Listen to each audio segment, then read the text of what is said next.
ఆధారంగా Congress party manifesto ఇచ్చిన assurance ఆధారంగా మరి 42%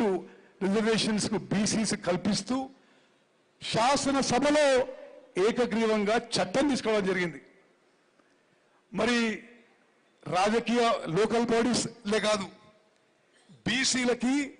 ఎంప్లాయ్మెంట్లో ఎడ్యుకేషన్లో 42% రిజర్వేషన్ ఇస్తూ చట్టం తీసుకొచ్చిన ఘనత ప్రస్తుత కాంగ్రెస్ ప్రభుత్వం అని చెప్పి మనం ఎవరు కూడా మర్చిపోదు. దీనికి న్యాయ వ్యవస్థలో మరి కొన్ని చిక్కులు వస్తున్న మాట వాస్తవం. హైకోర్టుకు పోయాం, సుప్రీంకోర్టుకు పోయాం. మరి యావత్ తెలంగాణ సమాజం గమనించాలి, ఎవరు ఈ 42% రిజర్వేషన్స్ కోసం చిత్తశుద్ధితో ప్రయత్నం చేస్తున్నారు, ఎవరి వల్ల ఆగిందో చైతన్యవంతమైన తెలంగాణ సమాజం ఆలోచన చేయాలి, గుర్తుపెట్టుకోవాలని చెప్పి నేను మనవి చేస్తూ, మరి ఈరోజు నిరంజన్ గారు బీసీ కమిషన్ చైర్మన్ కాబట్టి వారు ఈ సభకి హాజరు కాలేనందున నన్ను సభాధ్యక్ష వహించమని చెప్పి రిక్వెస్ట్ చేసినందుకు నేను సభాధ్యక్ష వహించాను. మరి ఇప్పుడు పెద్దలు గౌరవనీయులు రాష్ట్ర ముఖ్యమంత్రి వర్యులు రేవంత్ రెడ్డి గారు వారి సందేశం ఇవ్వాల్సిందిగా కోరుతాను.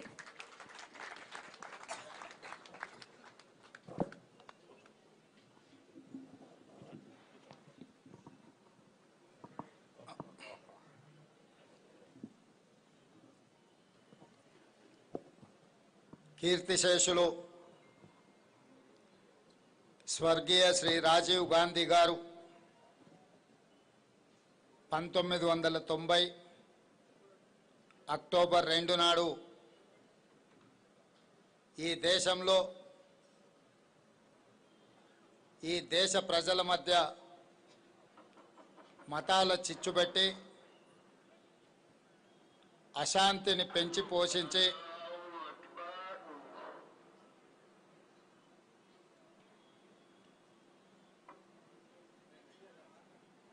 ఈ దేశం యొక్క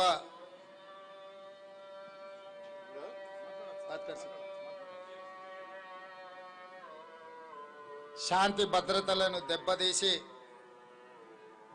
అస్థిర పరిస్థితులు కల్పిస్తున్నప్పుడు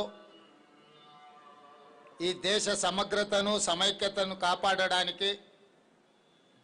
శ్రీ రాజీవ్ గాంధీ గారు సద్భావన యాత్ర మొదలుపెట్టడం జరిగింది. ఆ సద్భావన యాత్ర స్ఫూర్తిని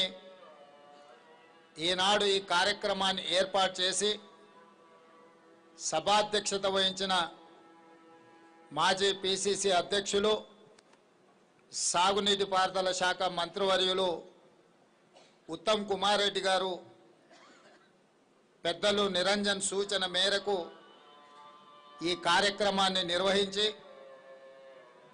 రాజీవ్ గాంధీ గారి యొక్క స్ఫూర్తిని కొనసాగించడానికి ఈరోజు రాజీవ్ సద్భావన అవార్డు పెద్దలు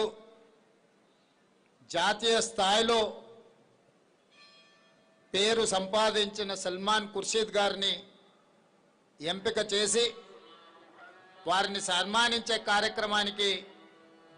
నాతో పాటు పిసిసి అధ్యక్షులు మహేష్ కుమార్ గౌడ్ గారిని, మాజీ పిసిసి అధ్యక్షులు ఆనాడు రాజీవ్ గాంధీ గారు సద్భావన యాత్ర 1990లో నిర్వహించినప్పుడు పిసిసి అధ్యక్షులుగా పనిచేసిన వి హనుమంతరావు గారిని,